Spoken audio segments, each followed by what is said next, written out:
Attack করতেছে এটা তো দেখবেন না ভাই। চাপাতের বন্দুক নিয়ে অ্যাটাক করতে আমরা সন্ত্রাসী।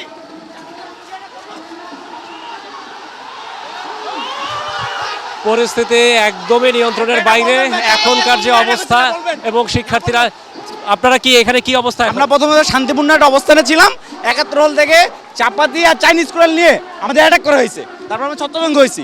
আচ্ছা এখানে কি আপনি অবস্থান করছিলেন যখন এখানে ছিলেন? হ্যাঁ আমি এখানে ছিলাম। আসলে আমরা এখানে আমাদের এক হচ্ছে ভাইকে হচ্ছে আসলে মারা হয়েছিল, সেজন্য আমরা তো আসলে প্রতিবাদ করার জন্য এখানে আসছি। তো ভিতর থেকে ছাত্রলীগের যারা ছিল তারা আসলে লাঠিসোঁটা নিয়ে আমাদের ওখানে আসলে মারার জন্য রেডি হচ্ছিল সবাই।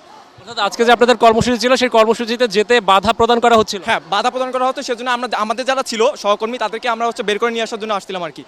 আচ্ছা আমরা এখানে সাধারণ যারা শিক্ষার্থী যারা হামলার মুখে পড়ছেন তাদের সাথে কথা বলছি। তারা বলছেন তাদের যে আজকের কর্মসূচি সেই কর্মসূচিতে অংশ নেয়ার জন্য তারা প্রস্তুতি নিচ্ছিলেন, কিন্তু তারা বাধার মুখে পড়েছেন।